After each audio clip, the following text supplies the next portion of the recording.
আসসালামু আলাইকুম। এসআই এডুকেশনের পক্ষ থেকে আপনাদের সবাইকে স্বাগত।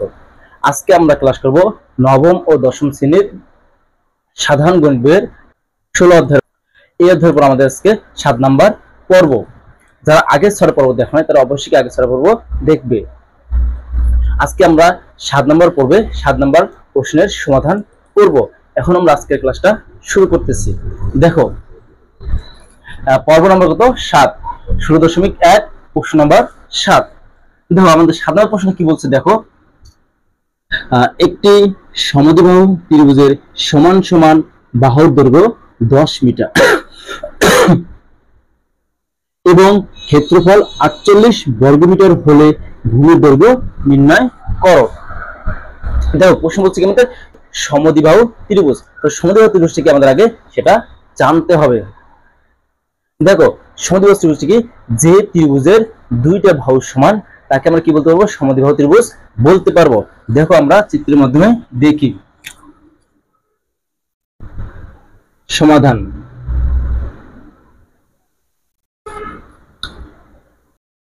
আমাদের একটা ত্রিভুজে কি হবে?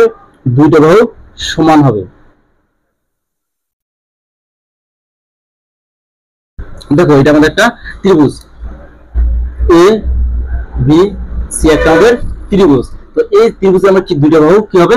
সমান হবে। তারপর দেখো কি এ বি এবং কি বিসি বাহু দুটা সমান ধরি। তাহলে দেখো সমান সমান বাহু বলতে হচ্ছে 10। তাহলে দেখো এই বাহুটা আমাদের কত হবে? 10 মিটার। তাহলে এই বাহুটা অবশ্যই কত হবে? 10 মিটার, কারণ দুটো বাহু আমাদের কি হবে? সমান হবে। আর ভূমি আমরা কি ধরবো? এস ধরবো, কারণ ভূমিকে আমাদের বের করতে বলছে। তো দেখো আমরা কি লিখবো? দেখো মনে করি,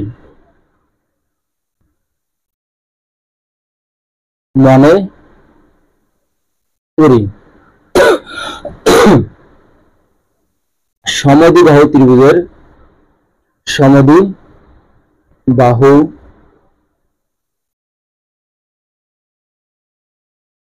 ত্রিভুজের সমান সমান বাহুর দৈর্ঘ্য সমান সমান বাহুর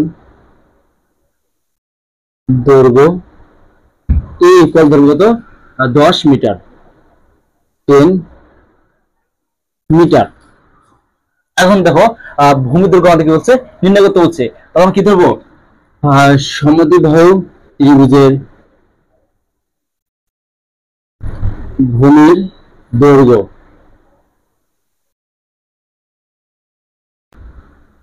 দেখো সমদ্বিবাহু ত্রিভুজের ভূমির দৈর্ঘ্য আমরা কি ধরছি? x। আমরা কি লিখবো? x metre. এখন আমরা কি করব? সমদ্বিবাহু ত্রিভুজের ক্ষেত্রফল বের করব, কারণ আমাদের একটা ক্ষেত্রফল দেওয়া আছে জায়গায়। দেখো সমদ্বিবাহু ত্রিভুজের ক্ষেত্রফল।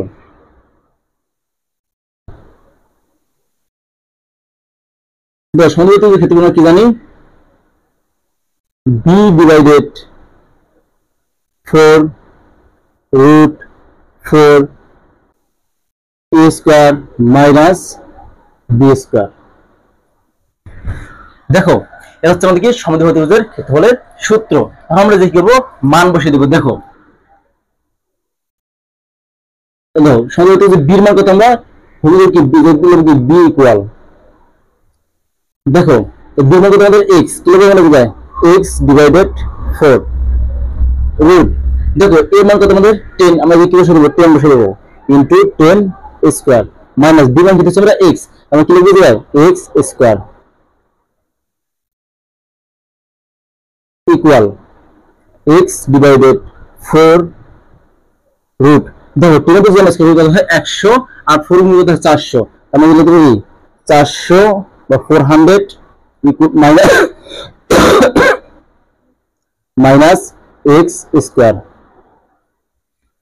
তাহলে দেখো আমরা সমদ্বিবাহু ত্রিভুজের একটা ক্ষেত্রফল পাইছি। এখন তো আমাদের প্রশ্ন আবার কি দেওয়া আছে? এই ত্রিভুজের ক্ষেত্রফল দেওয়া আছে কত? 48 বর্গমিটার। তাহলে আমরা বলতে পারি কি এখন প্রশ্ন মতে এই ক্ষেত্রফল সমান কি এই ক্ষেত্রফল। দেখো আমরা লিখব কি প্রশ্ন মতে?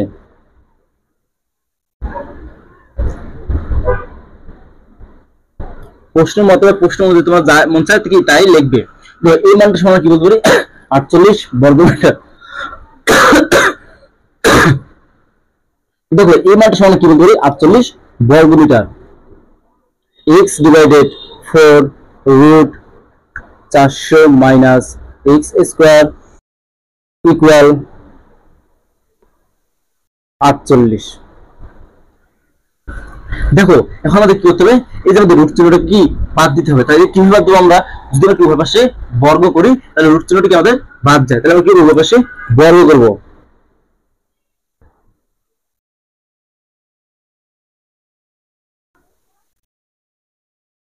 Minus x square equal 48। দেখো আমরা কি করবো, উভয় পাশে বর্গ করবো, তাহলে আমাদের কি করবো, এই জায়গায় কি করতে হবে, ব্র্যাকেট দিয়ে স্কোয়ার করতে হবে। এই যে আমরা কি করবো, ব্র্যাকেট দিয়ে স্কোয়ার করবো। তারপর কি হচ্ছে, উভয় পাশে বর্গ করছি, আমরা সাইডে কি নোট দেবো, বর্গ করে বা অথবা এই যে লিখতে পারি উভয় পাশে বর্গ করে। বা দেখো এই স্কোয়ারটা কি এই মানটার সাথে আছে, এই মানটার সাথে আছে। স্কোয়ারটা যদি আমরা এক্স এর পদ্ধতিতে লিখি হয় এক্স স্কোয়ার ডিভাইডেড যদি 4 করে দেই তাহলে কি হয় 16, 4 16।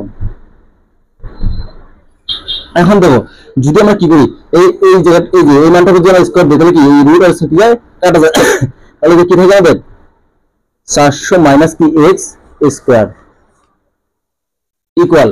দেখো 48 এর উপর যদি আমরা স্কোয়ার কত আসে, দেখো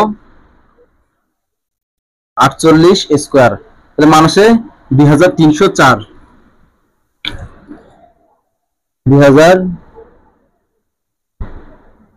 2304।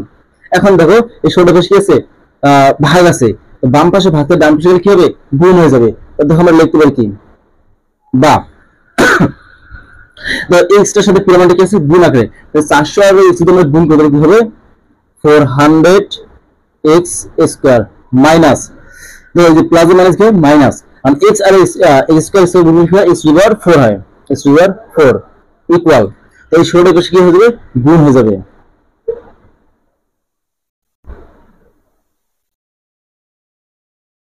বা এই পাশে দেখো আমরা কি করবো, যা আছে তাই লিখবো। প্রথমে 400 x square minus x to the power 4 equal. এখন আমরা এটা গুণ করবো, দেখো 2304 গুণন 16, তাহলে গুণ করলে আসে আমাদের 36864। 36864। দেখো এখন আমরা কি করব, সবগুলো মান কি এক পাশে নেব। দেখো বা এই প্রথম কি পাওয়ারটা কি, যে পাওয়ারটা কি সবচেয়ে বড় সে পাওয়ারটাই সামনে নিতে হয়, তো মাইনাস এক্স টু দি পাওয়ার 4, এর সামনে কি আছে প্লাস 400 এক্স স্কয়ার। দেখো এর ডান পাশে কি আছে, প্লাস আকারে আছে, বাম পাশে কি মাইনাস হবে, মাইনাস 36864 ইকুয়াল 0। তো এখন তো ভাই মাইনাসটা আমরা কি করব, কমন নেব। দেখো যদি মাইনাস আমরা কমন নেই তাহলে কি হয়, x টু দি পাওয়ার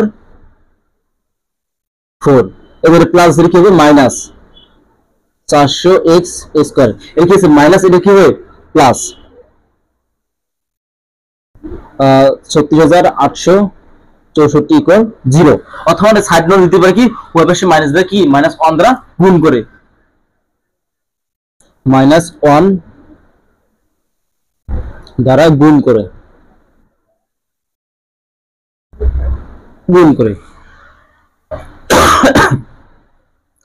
তাহলে এখন দেখো আমাদের কি করতে হবে, মিডল টার্ম করতে হবে। তাহলে এখন দেখো আমরা এটা মিডল টার্ম কিভাবে বের করব।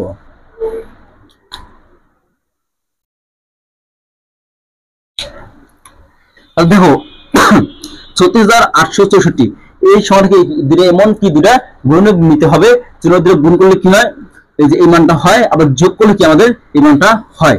দেখো এই মানটাকে আমরা কি একটু ক্যালকুলেটর বের করব। দেখো 36864 ডিভাইডেড আমাদের 144। তাহলে দেখো আমাদের এরপর আমরা লাইনটা করব। দেখো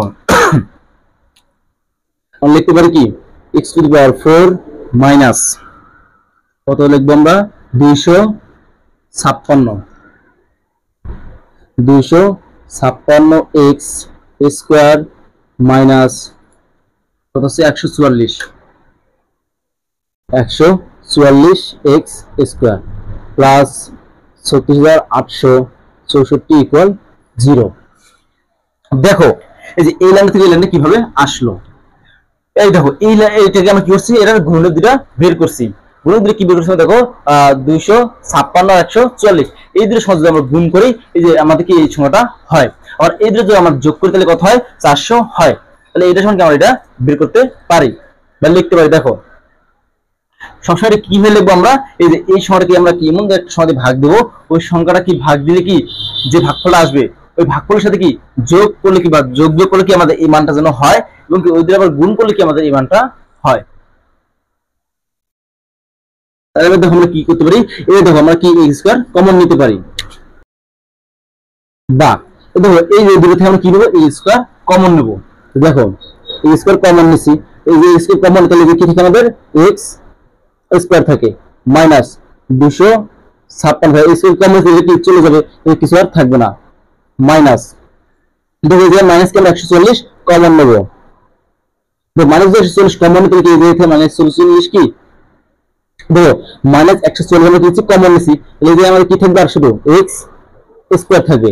যে মাইনাস কমন নিতে এই যে কি মাইনাস প্লাস কি হবে মাইনাস, দেখো 140 দিয়ে ভাগ দিলে কত হয় 256 ইকুয়াল কি 0। বা দেখো দুইটা পদের ভিতরে কি আমাদের a square minus 256, a square minus 256 দেখে আমি কমন নেব, x স্কয়ার মাইনাস কি 256, এই যে কি থাকে আমাদের শুধু x স্কয়ার মাইনাস 144 ইকুয়াল কি 0। এখন দেখো আমরা লিখতে পারি কি, এটা ইকুয়াল 0 লিখতে পারবো, এটা ইকুয়াল 0 লিখতে পারবো। দেখো এটা কি হয়, x স্কয়ার মাইনাস 256 ইকুয়াল 0, অথবা x স্কয়ার মাইনাস 144 ইকুয়াল 0। বা দেখো এই পাশে কি আছে মাইনাস, ওই পাশে কি হবে প্লাস হবে, x স্কয়ার ইকুয়াল লিখতে পারি 256, বা x দেখো এবার আমরা কি বসে বর্গমূল করলে যে কি থাকে আমাদের x থেকে রুট 256, অতএব x ইকুয়াল 256 করলে কত হয়, আর কি বর্গমূলটা বের করে দেখো, রুট 256 আসে কত 16। আর এই পাশটা হবে দেখো, বা x স্কয়ার দেখো এই পাশে মাইনাস ওই পাশে কি হবে প্লাস হবে, তাহলে কি হবে ইকুয়াল 144, বা ওই পাশে যদি কি বর্গমূল করতে লিখতে হবে x আর এখানে রুট 144, অতএব x ইকুয়াল দেখো 144 বর্গমূল কত আমরা দেখি, 144 বর্গমূল হচ্ছে 12, আমরা কি লিখব যায় 12। দেখো x এর মান আমরা কয়টা পেয়েছি, দুইটা। তাহলে আমাদের आंसर কি হবে, বলছি কি ভূমির দৈর্ঘ্য নির্ণয় করো। তো ভূমির দৈর্ঘ্য কত বলবো আমরা 16 এবং কি অথবা 12 দুইটাই হবে। আমরা লিখব কি ভূমির দৈর্ঘ্য, ভূমির দৈর্ঘ্য কি ভূমির দৈর্ঘ্য 12 মিটার বা 16 মিটার, এটাই কি আমাদের आंसर। তাহলে আশা করি সবাই বুঝতে পারছো। আজকের ক্লাসটা আমাদের কি এই পর্যন্তই থাকবে। আর যদি কোনো টপিক নিয়ে তোমাদের আলোচনা করতে হয় অবশ্যই আমাকে কমেন্ট করে জানাতে হবে, তাহলে আমি কি সেই টপিকের উপর আলোচনা করব। সবাইকে অসংখ্য ধন্যবাদ।